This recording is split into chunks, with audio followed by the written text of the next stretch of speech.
Durablement Vôtre, l'entretien quotidien avec des femmes et des hommes de Lorraine et d'ailleurs, engagés dans une démarche de développement durable dans la sphère écologique, économique ou sociale. Lorsque parfois leur action se situe à l'intersection des trois sphères, elle ou il nous ouvre alors la voie d'un autre monde possible, vivant, viable et vivable. Durablement Vôtre, en partenariat avec les radios associatives de Lorraine. Aujourd'hui, c'est notre rendez-vous mensuel spécial botanique en partenariat avec Floraine, l'association des botanistes lorrains. Et nous évoquerons la nécessaire connaissance des plantes sauvages, l'une des missions dévolues à une institution qui existe partout en France, sauf en Lorraine. Mais cette lacune est en bonne voie de comblement. Avec nous, le président du pôle lorrain du futur Conservatoire botanique national Nord-Est. Éric Mutschler, Durablement Vôtre. François Vernier, bonjour.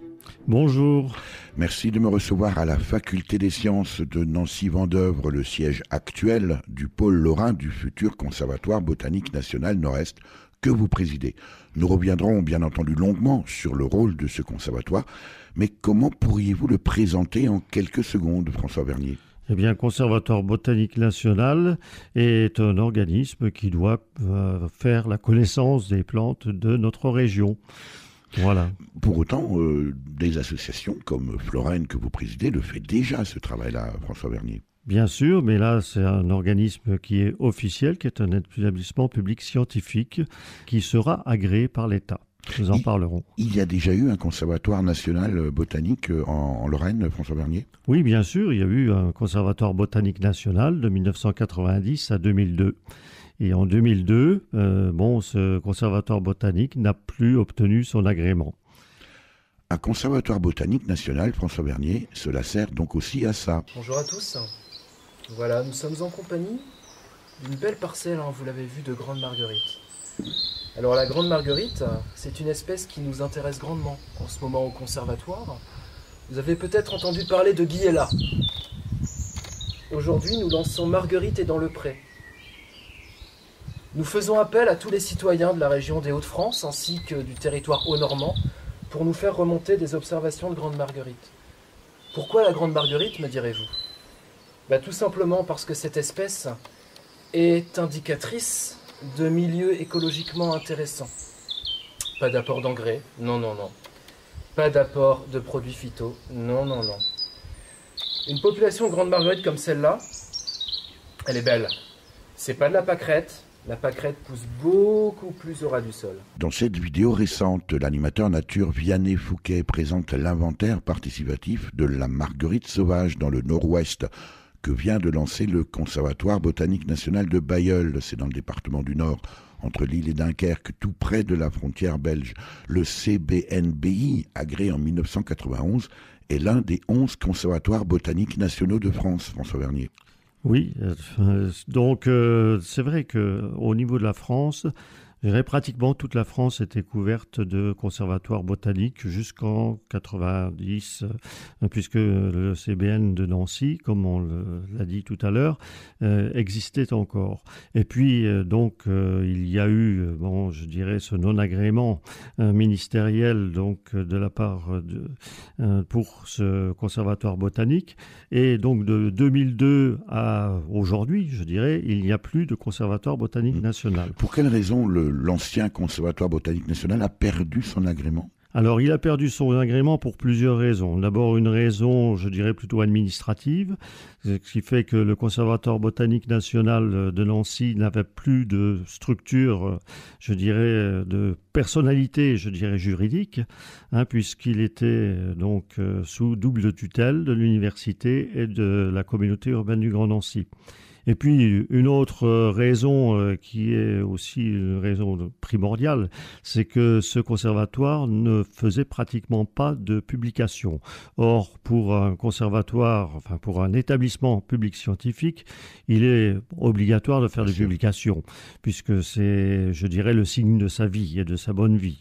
On ne va pas forcément donner des noms, François Vernier. Pour autant, si je comprends bien, c'est un problème de femmes et d'hommes à un moment donné ? Oui, certainement, un problème de femmes et d'hommes, problème certainement de management aussi, un problème de moyens. Enfin, il y a tout cet ensemble qui a fait que le Conservatoire botanique national de Nancy n'a pas pu continuer sa mission, je dirais, en respectant le cahier des charges qui lui était affecté. Alors, ça c'est le passé, on va tourner la page. On a vu l'inventaire participatif et on viendra avec vous bien sûr sur le rôle et les missions d'un conservatoire botanique national, François Vernier.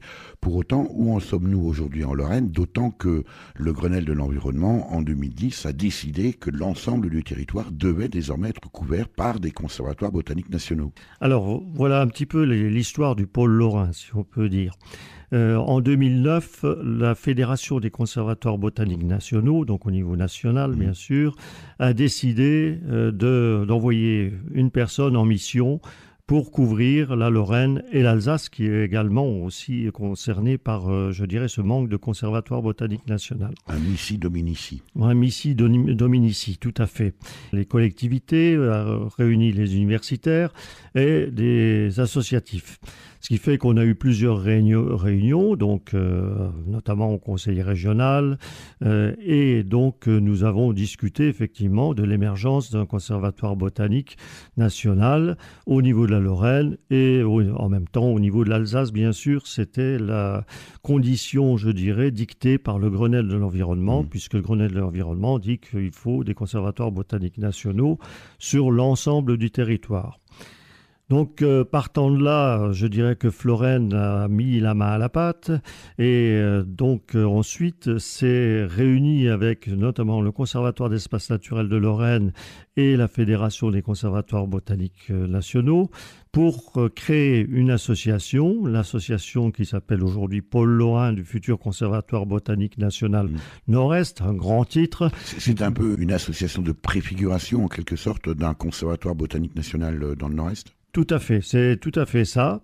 C'est donc en 2013, nous avons mis en place ce pôle lorrain, qui est donc effectivement l'association de préfiguration. Nous avons donc recruté une personne d'abord qui a, je dirais, travaillé beaucoup plus administrativement d'ailleurs au départ et recherché les financements. Et puis ensuite, une fois qu'on a eu ces financements possibles, on a donc recruté 2 autres botanistes phytosociologues. Alors, il faut que j'explique. Botaniste, tout le monde connaît. J'allais vous poser la question, François Vernier. Phytosociologue, c'est donc une personne qui étudie en fin de compte ce qu'on appelle les groupements végétaux, c'est-à-dire comment s'associent les plantes. Voilà donc un peu le travail qui... C'est le sociologue de la botanique. Le sociologue de la botanique, tout à fait. Donc voilà, et aujourd'hui donc on en est là, et avec des relations avec la Franche-Comté qui a déjà un conservatoire botanique agréé, et ce qui fait qu'on va se réunir avec ce conservatoire botanique de Franche-Comté. Les conservatoires botaniques nationaux, ce sont un peu les arches de Noé des plantes sauvages. Madame, monsieur, bonjour, et bienvenue dans cette édition spéciale sur les conséquences du réchauffement climatique sur certaines biodiversités. La Terre, cette planète magnifique, est bien plus que fragile que l'on imagine, et la pression de l'homme bien plus forte qu'elle ne peut le supporter. L'installation de l'homme dans la plupart des territoires disponibles a modifié les équilibres écologiques existants. Des signaux alarmants confirment qu'un dérèglement climatique planétaire est en marche. Les conséquences sont imprévisibles, notamment sur la biodiversité, de la faune et de la flore. Quelles espèces vont disparaître? Durablement vôtre, Éric Mutschler. Cet extrait d'une vidéo intitulée « La faune et la flore sont menacées, sauvons-les » réalisée en 2008 par Johan Puchot et Clément Morisset pour leur TPE, ces fameux travaux personnels encadrés, une épreuve anticipée du baccalauréat pour les filières générales. Cette vidéo résume parfaitement les enjeux, François Vernier. Oui, alors ces enjeux, ces fonctions d'un conservatoire botanique national sont les suivantes. Elles sont donc d'abord la connaissance de l'état et de l'évolution, selon des méthodes bien sûr scientifiques, de la flore sauvage et des habitats naturels et semi-naturels. Donc, ce qui veut dire que là, on a une étude sur le terrain qui se fait, donc soit sur des espèces, on essaye de repérer un maximum d'espèces, bien sûr, tout ce que faisait Florène jusqu'à maintenant en l'absence des conservatoires et qui, Florène a donné, pour la petite histoire, a donné sa base de données en copropriété au Pôle Lorrain. Ce qui fait que là, on a donné donc un ensemble de 400 000 données. Donc qui sont dans la base du pôle Lorrain. Quand un naturaliste ou un botaniste, a fortiori François Vernier, parle de données, alors quand on dit des données, j'imagine que ce sont des stations, des endroits où poussent les fleurs, quel type de plantes, etc.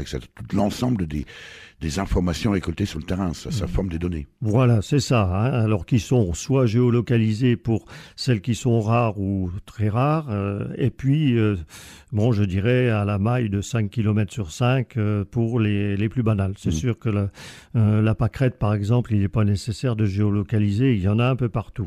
Donc ça, c'est une chose très importante. Il faut quand même préciser, François Vernier, que Florène, l'association des botanistes lorrains, est une association de bénévoles. Vous faites donc bénévolement cadeau de données récoltées par des bénévoles à un conservatoire qui, lui, va être une espèce de pseudo-institution d'État. C'est cela, c'est tout à fait cela. C'est vraiment, on a donné, je dirais, de bon cœur, parce qu'il faut que ça marche. Il faut que toutes les données qu'on a récoltées depuis 2002 à Florène servent à quelque chose. Et en plus, on a l'avantage maintenant d'avoir des professionnels, ces 3 botanistes, phytosociologues, qui eux gèrent la base. Donc ça nous allège un peu le travail qui était fait jusqu'à maintenant par une personne à Florène. Alors ça, c'est la première des missions des conservatoires botaniques nationaux, François Vernier, la connaissance de l'état de l'évolution des espèces de plantes. Deuxième mission. Alors, deuxième mission, c'est l'identification et la conservation, alors in situ, donc sur le terrain, et ex situ, éventuellement, donc en culture au jardin botanique, des éléments rares et menacés de la flore sauvage et des habitats naturels et semi-naturels. Donc, on est là, je dirais, dans une surveillance de la nature, donc pour justement essayer d'améliorer les conditions de stations qui recueillent ces plantes, qui recèlent ces plantes, de telle façon à ce qu'elles ne disparaissent pas. Alors autant on comprend bien qu'on puisse préserver des plantes in situ sur le terrain, voire peut-être les transplanter dans un jardin botanique. Alors en revanche, François Vernier, je vois mal comment on peut faire ça avec des habitats naturels. Alors les habitats naturels, ce que l'on peut faire, c'est gérer. Par exemple, on peut gérer des pelouses calcaires, des pelouses calcicoles. Donc tout simplement en faisant du travail d'extraction des épines, par exemple, de l'aubépine, de prunelier, etc., qui ont tendance à envahir ces pelouses. Donc ça, c'est un travail qui se fait en relation avec le Conservatoire d'espaces naturels de Lorraine, puisqu'il y a 2 choses. Il y a, pour être clair, le Conservatoire botanique s'intéresse plus aux espèces et le Conservatoire d'espaces naturels de Lorraine, lui, s'intéresse plus au milieu. Et donc, on a une convention avec le Conservatoire d'espaces naturels de Lorraine. Combien d'espèces de plantes sont concernées aujourd'hui en Lorraine? Je ne sais pas si vous avez le chiffre exact à la pétale près, François Vernier. Je n'ai pas le chiffre tout à fait exact. Je suis en train de refaire la flore de Lorraine avec les membres de Florène. Et là, on en est à environ 2000 espèces, donc soit environ le tiers de la flore française. Alors, la connaissance, l'identification de la conservation, et puis aussi, François Vernier, un véritable concours technique et scientifique à apporter aux différentes collectivités gestionnaires. Et dernier point, la sensibilisation, l'information, l'éducation du public. Oui, tout à fait. Alors là, on a une obligation, effectivement, vis-à-vis des collectivités, de l'État, de faire des rapports, ne serait-ce que pour, je dirais, l'état des lieux au niveau de Natura 2000, par exemple, les espèces Natura 2000, mais aussi, informer le public pour que, justement, la préservation se fasse au mieux. C'est-à-dire que si le public ne connaît pas les plantes protégées, les milieux protégés, eh bien sûr, on aura des dégâts, et parfois des dégâts qui sont tout à fait involontaires de la part du public ou même d'aménageurs. Donc c'est ce qu'il faut bien entendre, c'est que la connaissance fait qu'on protégera mieux. Quand vous êtes dans la nature, François Vernier, chantez-vous. Je repense aux forêts d'érable que je savais peupler de fées. Les animaux comme dans les fables semblaient vouloir m'apprivoiser.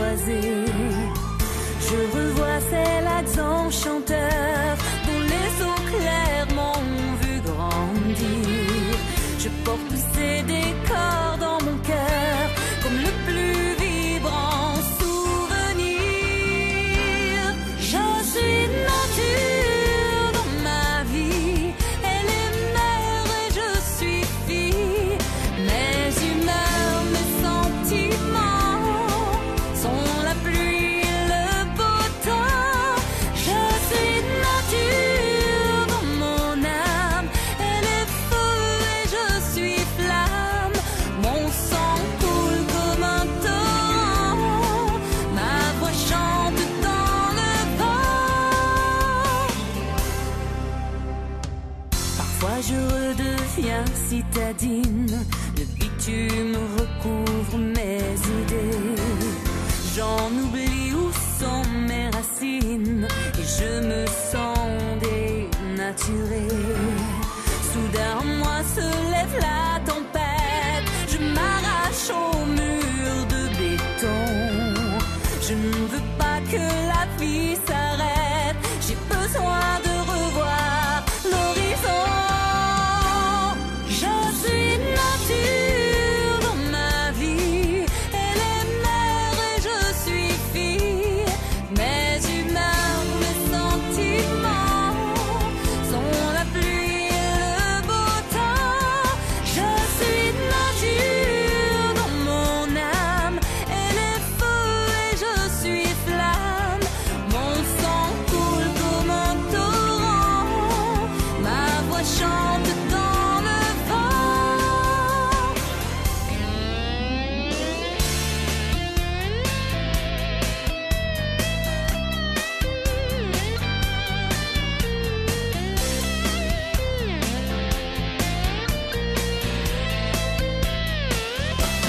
Je suis nature dans ma vie, elle est mère et je suis fille. Mes humeurs, mes sentiments sont la pluie et le beau temps. Je suis nature dans mon âme, elle est feu et je suis flamme. Mon sang coule comme un torrent, ma voix chante dans le vent. Éric Michler, Durablement Vôtre. Je suis nature. On comprend bien votre choix de ce titre Je suis nature de la québécoise Fleur-Lise Monastresse, formatrice en chant existentiel et auteur du livre Au cœur du chant, une voix pour nourrir son chemin existentiel, paru aux éditions Le Souffle d'Or en mai 2015, François Vernier. Oui, eh ben, bien sûr. Alors, il faut dire qu'aujourd'hui, le pôle lorrain du futur Conservatoire botanique national Nord-Est comprend 3 salariés, tous botanistes au niveau, vraiment de haut niveau, et phytosociologues, donc qui étudient effectivement les groupements des plantes. Alors, ils travaillent sur plusieurs projets. On a donc un projet que l'on fait en relation avec le Conservatoire botanique national Franche-Comté et le Conservatoire botanique d'Alsace, qui n'est pas encore Conservatoire botanique national lui aussi. Donc c'est en voie, nous l'espérons, sur un travail phytosociologique, donc des groupements végétaux, sur les prairies vosgiennes et leurs annexes. Alors les annexes, qu'est-ce que c'est ? Ce sont par exemple les landes, ce qu'on appelle à bruyère couramment, qui sont de la calune, hein, les landes à myrtille, enfin des choses qui sont quand même des relativement basses, des végétations relativement basses. Et ça, c'est un travail, j'imagine, François Vernier, que vous faites aussi en partenariat avec les associations existantes, dont Florène, que vous présidez, le Conservatoire d'espaces naturels de Lorraine. Alors, je dirais que c'est un travail très spécifique et des phytosociologues vraiment de bon niveau. Ça ne court pas les rues. Hein. Pour les recruter, il a fallu quand même, je dirais, bien chercher. Et on en a trois excellents aujourd'hui au conservatoire. Mais il faut dire que, bon, je suis passé sur l'histoire, mais on a eu quand même plusieurs botanistes qui sont passés avant d'avoir cette équipe, je dirais, définitive. Mais bon, je dirais que c'est intéressant, bon, pour eux. Mais je dirais que pour Florène, bon, il y a quelques personnes comme moi qui s'intéressent à la phytosociologie, mais nous ne sommes pas énormément. Donc, bon, je dirais qu'on amène nos données de phytosociologie, mais c'est pas le principal. Le travail vraiment principal, il est fait par le pôle lorrain, qui lui a vraiment une expertise dans le domaine. Alors après, j'imagine, vous évoquiez tout à l'heure, François Vernier, l'information, la communication. J'imagine aussi qu'il y aura forcément un gros travail de vulgarisation scientifique, parce que on sait aussi que les naturalistes en général, peut-être les phytosociologues, je ne sais pas, peut-être davantage encore, on est souvent dans des concepts un peu abscons, un peu hermétiques pour le grand public, non ? Ah, tout à fait. Alors, bon, je dirais que pour les groupements végétaux, c'est vrai que c'est relativement difficile, puisque bon, ça fait appel, je dirais, à de la statistique, hein, du travail. Bon, quand même, on fait des travaux quand même d'assez haut niveau, même au niveau mathématique, si on peut dire, au niveau donc de ces statistiques. Bon, par contre, les gens de Florène ont apporté énormément, par exemple, dans l'établissement de la liste rouge. La liste rouge qui est une liste qui détermine les plantes qui sont, je dirais, en voie d'extinction, de disparition ou vulnérables.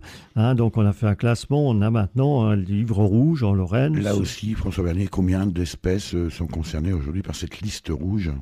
Je dirais que, au total, il y en a à peu près 2000 qui sont classés, je dirais, du plus haut niveau, je dirais, en voie d'extinction, jusqu'au niveau, je dirais, préoccupation mineure. C'est comme ça qu'on l'appelle. Mmh.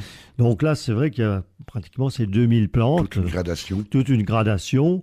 Et je dirais qu'il y en a bien au moins 10% qui sont quand même soit en état assez mauvais, donc jusque vulnérables, etc. Donc ça, on a des données, François Bernier, sur l'état précisément des populations de plantes. Je ne sais pas si on parle de population de plantes. En tout cas, est-ce qu'on voit une évolution, est-ce qu'on voit une aggravation de la situation aujourd'hui ? Oui, on voit nettement une aggravation de la situation, mais ça, c'est depuis, je dirais, le début du XXe siècle, où on voit notamment les plantes des lieux humides qui disparaissent nettement plus vite que les autres, parce que il faut dire que 50% les 2 tiers des zones humides ont disparu pendant le XXe siècle et 50% entre 1960 et 1990. On revient toujours à cette relation, bien sûr, de l'espèce avec son espace. Tout à fait. Si le milieu n'existe pas, l'espèce disparaît. Mmh. Ça, c'est tout à fait clair. On a des espèces comme la bartille alpine, qui est, je dirais, en voie de disparition parce qu'il n'en existe plus qu'une station, assez proche d'ailleurs des stations de ski de la Bresse. Expliquons cela. Et ça pose quand même un peu problème. Beaucoup d'autres activités encore et de projets au pôle lorrain du futur Conservatoire botanique national Nord-Est. On ne pourra pas tous les citer, François Bernier. Bien sûr. Un seul encore. Je dirais un seul, c'est la Meurthe-et-Moselle qui nous a demandé de travailler sur les ENS et sur les INEF. Espaces naturels sensibles. Les espaces naturels sensibles.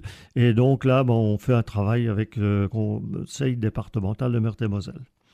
Nous avons à ce point dégradé notre planète que la seule réduction d'émissions de gaz à effet de serre ne suffit plus. On n'a absolument aucune chance de rétablir les équilibres climatiques si l'on concentre simplement nos efforts sur les réductions des émissions de gaz à effet de serre dues aux activités humaines. Si dans le même temps, non seulement on ne protège pas nos écosystèmes qui stockent depuis l'éternité des gaz à effet de serre, et si on ne réhabilite pas les écosystèmes, au nombre desquels évidemment les massifs forestiers, les zones humides, les sols, les océans et notamment les barrières de corail, on n'a aucune chance de parvenir à cet objectif. Donc ce n'est pas l'un ou l'autre, c'est l'un et l'autre. Voilà. La lutte contre le changement climatique, c'est aussi un instrument pour protéger la biodiversité qui aura du mal à s'adapter à une évolution brutale du climat. La lutte de protection des écosystèmes et de la biodiversité, c'est aussi un instrument au service de la lutte contre les changements climatiques. Éric Mutschler, Durablement Vôtre. On aura reconnu la voix de Nicolas Hulot, envoyé spécial du président de la République française pour la protection de la planète, dans une vidéo produite en 2015 par l'Agence française de développement. Vaste programme, François Bernier. Oui, vaste programme. Et pour faire marcher un programme, il faut obligatoirement de l'argent. Tiens. Et ça, c'est inévitable, d'autant plus quand on a 3 salariés. Et donc là, pour faire fonctionner le conservatoire, il est nécessaire de trouver des crédits, bien sûr. Et ces crédits, nous les avons trouvés. Et actuellement, nous avons 175 000 € de budget pour cette année.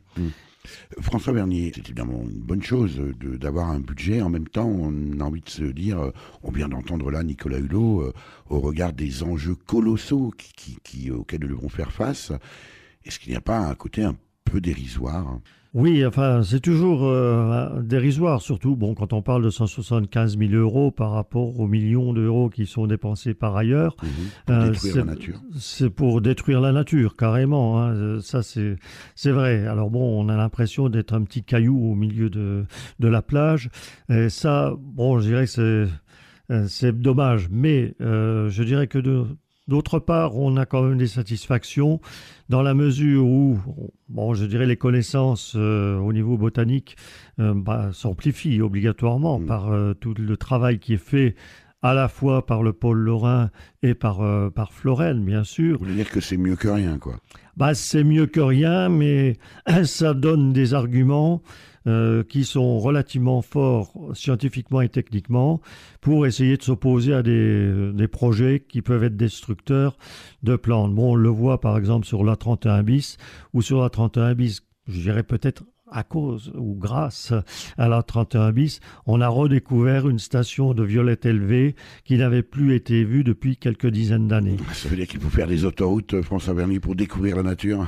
Alors, je dirais pas ça parce que bon, cette autoroute, à mon avis, n'est pas très très valable. Hein. C'est le barreau entre Toul et Dieulouard. Et bon, au lieu d'esquinter la nature, on ferait mieux de retravailler sur l'autoroute qui existe et bon, qui ferait beaucoup moins de dommages à la nature. Mais précisément, on peut le qualifier de petit budget. Est-ce que le risque n'est pas aussi précisément une espèce d'alibi à la destruction? D'un côté, on va créer des banques de graines. Je pense par exemple aussi à cette réserve mondiale de semences de Svalbard en Norvège. Oui. C'est à 1200 km du pôle Nord, inauguré en 2008, qui est une immense banque mondiale de semences, comme son titre l'indique. Est-ce que le risque, François Verny, précisément en créant des conservatoires botaniques nationaux, est-ce que ce n'est pas aussi un peu, un risque d'alibi à la destruction? Alors, d'alibi, je ne sais pas. Enfin, toujours est-il que, plus on connaîtra la nature, plus on sera quand même enclin à la protéger. Ça, c'est clair. Et vous avez le sentiment qu'on ne la connaît pas encore assez aujourd'hui, que Nicolas Hulot vient de le dire dans cet extrait préalable, François Verny, grosso modo, on sait à peu près qu'aujourd'hui, il faut protéger. On sait de toute façon qu'il faut protéger. Ensuite, je dirais que il faut faire aussi la part des choses entre un aménagement de territoire, qui est, je dirais obligatoire. C'est vrai que l'homme ne peut plus vivre comme au temps de l'homme de Cro-Magnon, ça c'est très clair. Nous sommes d'accord. Par contre, je dirais qu'il faut faire très attention au patrimoine naturel que nous avons et qui effectivement s'effrite. Et si, par rapport aux lois et règlements qui existent, on n'a pas, je dirais, les connaissances scientifiques qui nous permettent d'aller contre, je dirais, certains équipements, eh bien, je dirais que les aménageurs pourront passer partout où ils peuvent. Hein.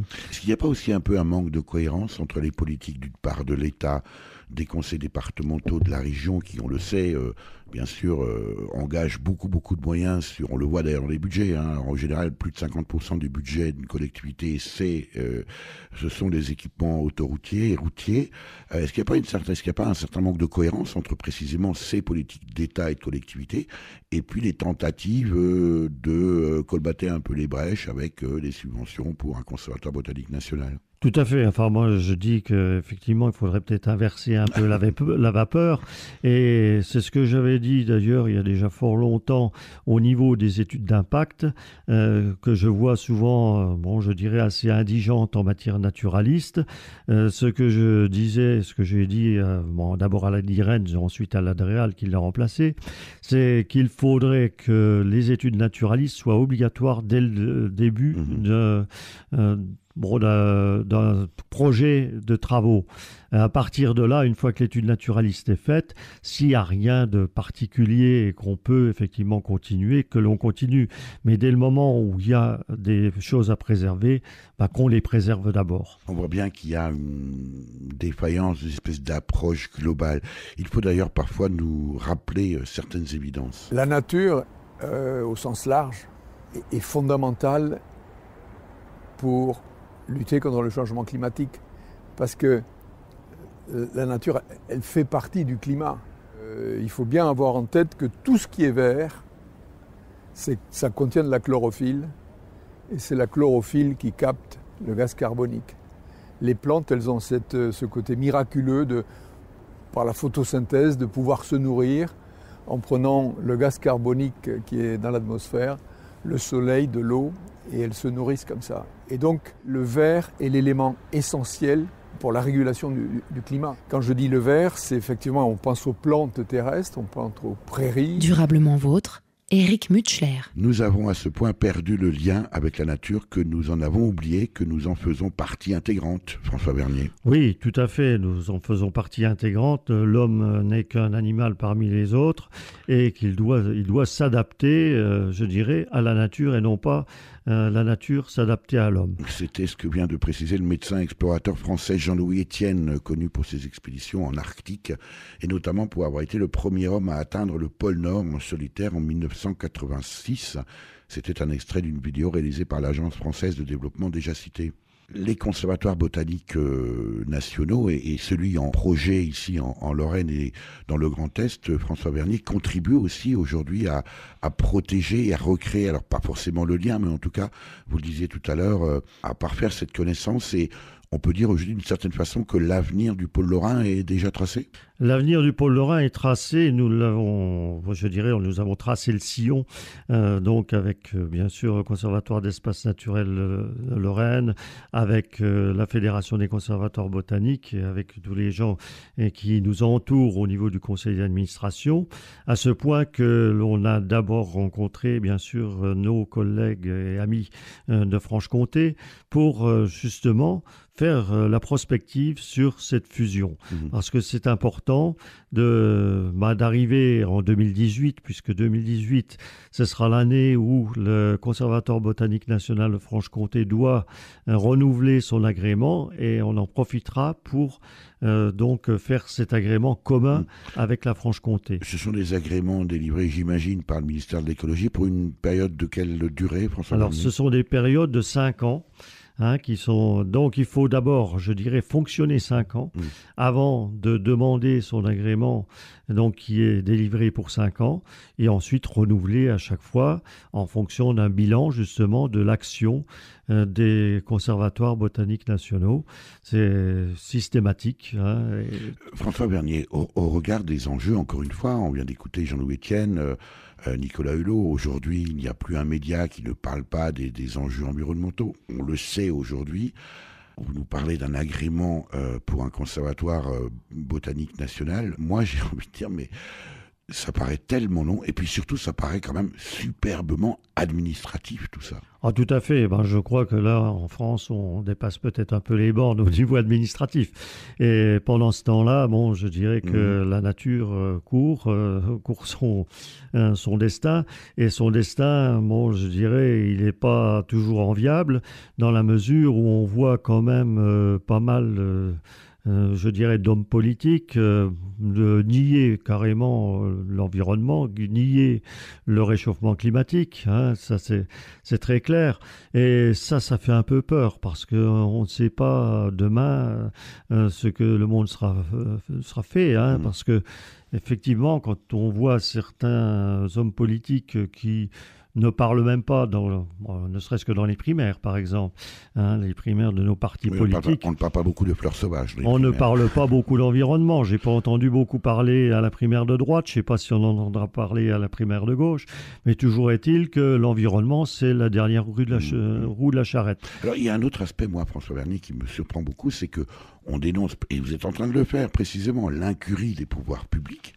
Et ce sont pourtant ces mêmes pouvoirs publics, j'ai envie de dire, qui s'arrogent le droit, on pourrait presque dire de façon un peu superbe, d'attribuer des agréments pour finalement, avec quelques miettes de budget, sur des travaux essentiellement menés par des bénévoles. Là aussi, on se dit, mais on marche un peu sur la tête, non ? Oui. Alors, je ne sais pas si c'est pas pour avoir la main sur l'ensemble et pouvoir piloter comme ils le veulent. Et ça, c'est même un peu, je dirais, dommage parce que effectivement, si les gens y allaient avec leur cœur, avec je dirais une certaine honnêteté, parce que c'est de l'honnêteté, on aurait certainement des résultats qui seraient bien meilleurs et on donnerait certainement avec je dirais, un peu plus de largesse des crédits pour la protection de la nature, parce que cette protection de la nature est quand même mal en point. On a entendu en début d'émission, en début d'entretien, François Vernier, un animateur nature du Conservatoire botanique de Bailleul, dans le Nord, dans le département du Nord. Là-bas, ils sont 50 collaboratrices et collaborateurs. Quelle échéance pour ce niveau de prestation au Conservatoire botanique national du Nord-Est? Alors l'échéance, pour 50, je ne pense pas qu'on le sera un jour. Je dirais qu'actuellement, il doit y avoir 7 personnes au Conservatoire de Franche-Comté en botanique. Il doit y avoir 7 au Conservatoire botanique d'Alsace. Et actuellement, on est 3 donc au niveau de la Lorraine. Alors vous voyez, on est loin quand même de ces chiffres absolument énormes. Et dire que nous sommes tous des enfants de la Terre. On ne veut pas la fin du monde, on se rejoint pour faire la ronde. Ce que l'on veut, c'est pouvoir encore s'aimer. Pour tous les enfants de la terre, une chanson comme prière, et réunir l'amour de l'humanité. Les étoiles brillent dans le ciel, une planète bleue dans l'univers. Des milliards d'années pour être belle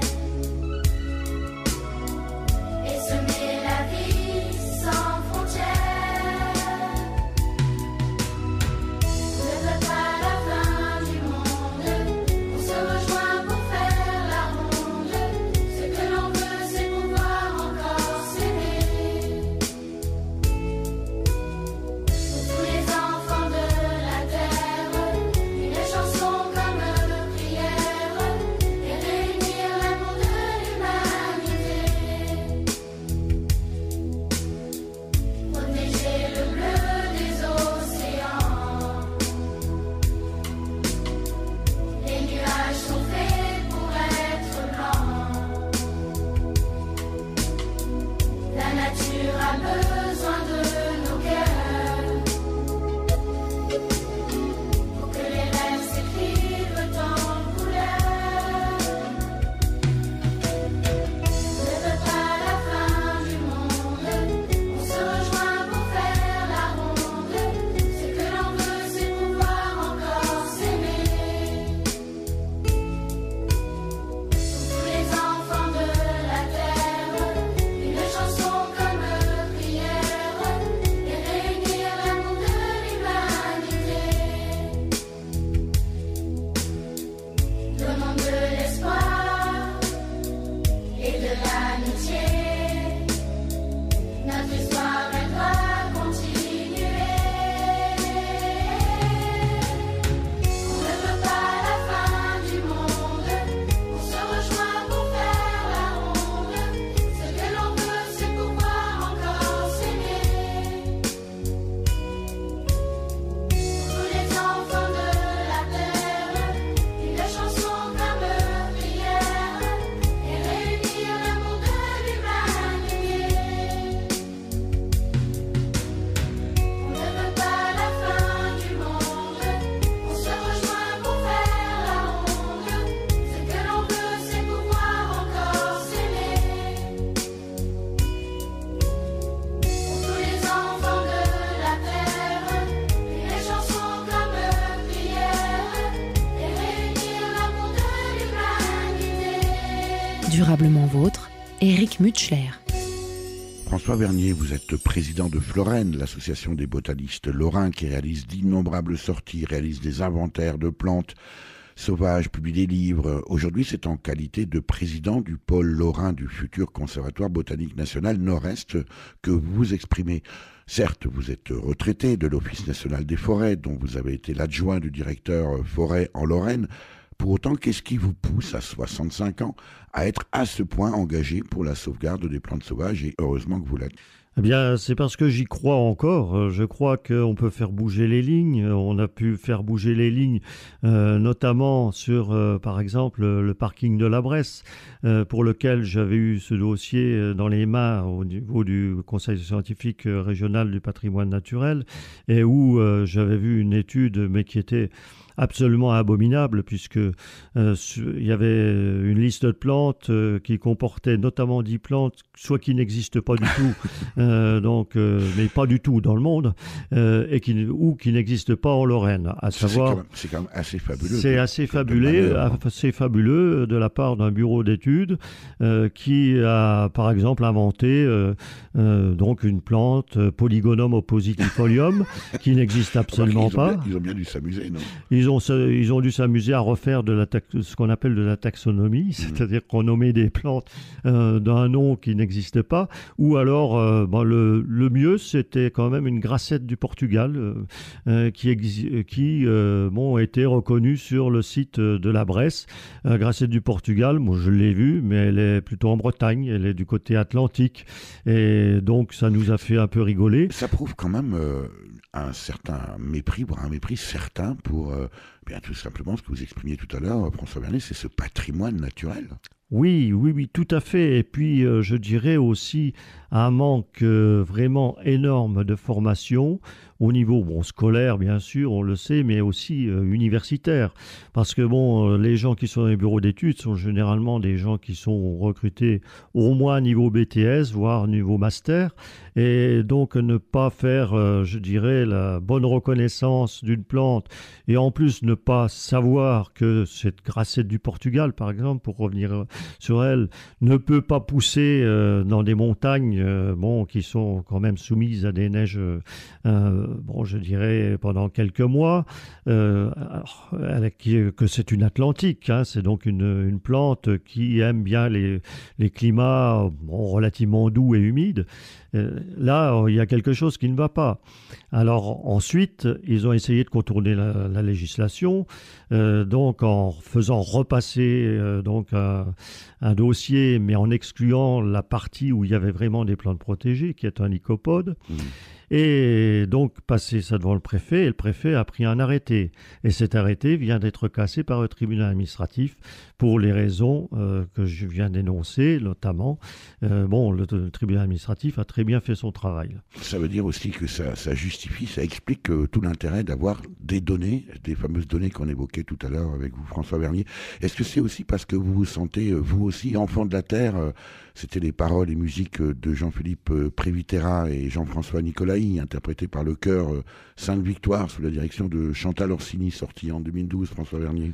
Ah oui, moi j'aime bien la terre, et d'autant plus que j'avais un grand-père qui était à Vézelise, il était chauffeur dans le Saint-Ouen, en Meurthe-et-Moselle. En Meurthe-et-Moselle, à la brasserie, hein, il était chauffeur des patrons de la brasserie, et bien sûr avait son lopin de terre, avait ses vergers, avait ses prés, il avait ses lapins, et donc je dirais que c'est lui qui m'a donné aussi, je dirais, le sens de la botanique.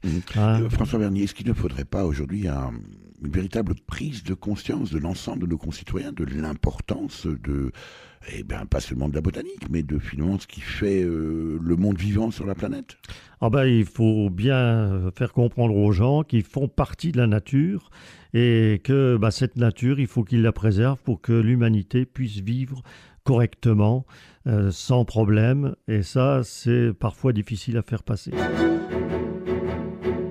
L'invité de Durablement Vôtre, coup de gueule ou coup de cœur?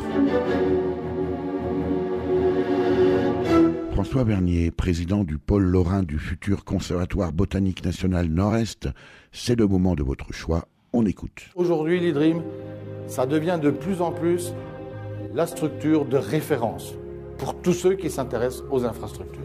Une entreprise, un organisme, une collectivité, un pays va à sa ruine s'il ne prend pas en considération donc le fait que c'est par l'innovation qu'on arrive à soutenir l'économie. L'État doit accompagner toute innovation, toute recherche. Et il est important que nous puissions poursuivre avec l'IDRIM l'ensemble des collaborations qui sont engagées.